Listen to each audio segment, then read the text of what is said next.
mostly of dead people, but there's also some cool cash crops there.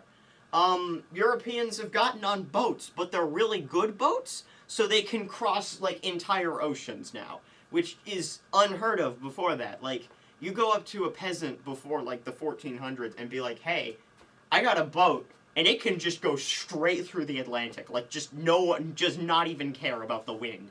And that peasant's going to be very confused because you're speaking 21st century English and they speak 10th century French, and they're not going to know what the frick you're talking about. But if you translated it into 10th century French, then they would be like, oh my god, that's insane. And so Europe has all this crazy stuff going on. They've got the Enlightenment going on, which is like, what if we didn't care about the Pope? Well, that's the Protestant Reformation. What if we didn't care about the Pope or the people who hate the Pope? Just all of those people were collectively grouped into the stupid people box, and we just kind of ignored them. There's also some stuff about constitutions and stuff, but what's really important is putting the Pope in the stupid box. Also, Renaissance. Also very important.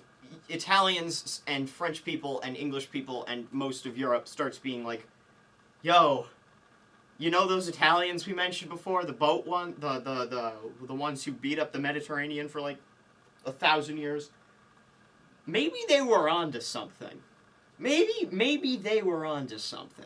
And so they start, going through all of the like, wow, I didn't know that you could actually poop somewhere and then not drink out of that too. And that took them a bit to get their heads around. In fact, it took them like 300 more years to get their heads around that, but they were starting to get it. So Europe obviously already doing pretty well. But what really defines it all is in 1712, this English wacko called Thomas Newcomen invents the Newcomen engine, which is like, okay, so you know tea, right? You know tea? Yeah, what if we spun a wheel with it instead of just putting leaves in it? I know it's insane, but just hear me out. And so eventually, the thing is, they actually did hear him out, which, if you ask me, terrible idea. But they heard him out, and sadly, it was a good idea.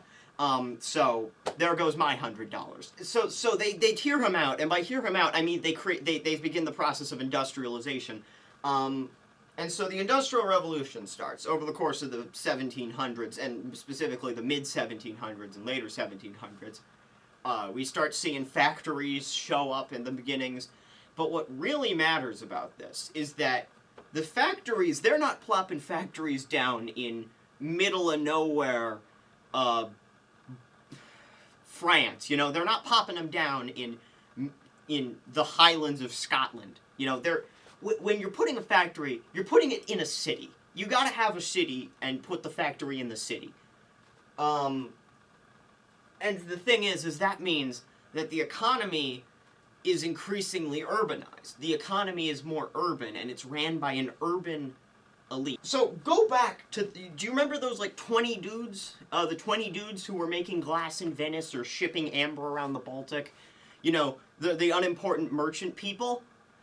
They're now not just in charge of that random nonsense that nobody cared about besides them. They're in charge of industrializing. And that's way more important. You can make a lot of money off of industrializing, I hope you understand. And so, these folks, these lads, the industrial elites, the thing is, as I mentioned before, very urban and very wealthy now. And since they're becoming the new elites, historically in Europe, the elites, the people with political influence are the farming class. Or not the workers, obviously. The workers never have political influence. But the guys who are in charge of the workers, the guys who beat up the farmers. Now, it's not the guys who beat up the farmers who are important, it's the guys who beat up the workers in the factories who are important, politically. And to a lesser extent, the factory workers themselves.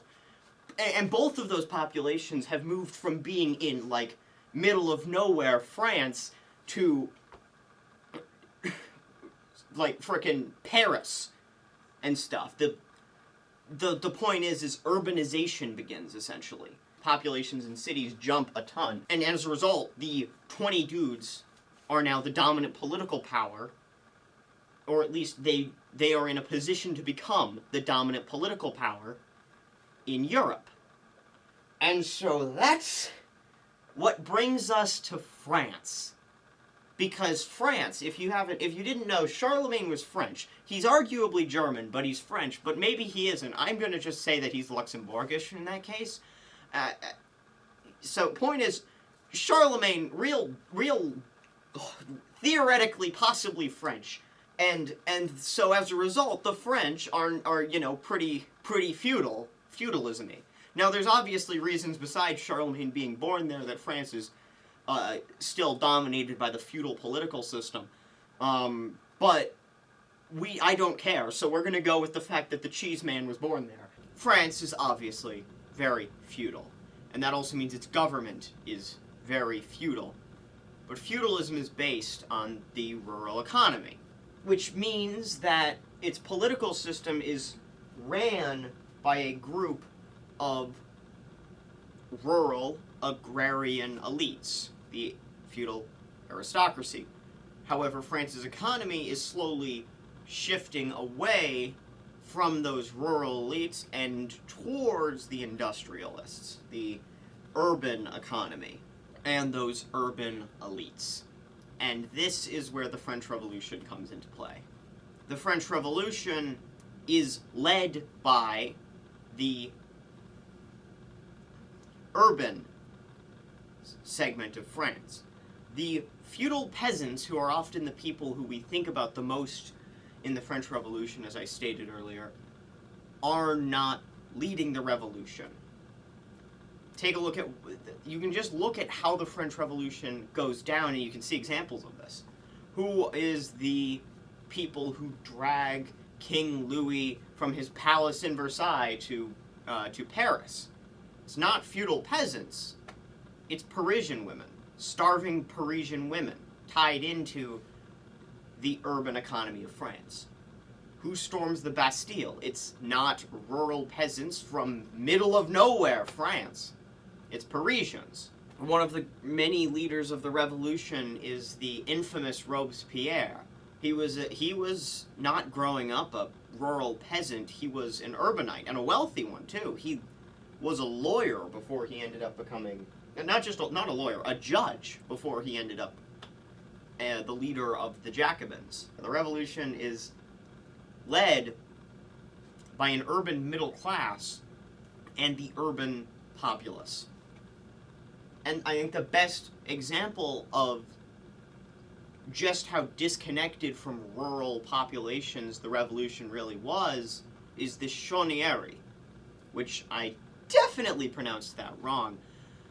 The Chaudière are a military or a guerrilla warfare movement of peasants who show up in northwestern France. So of course they're guerrilla peasant movements. They're all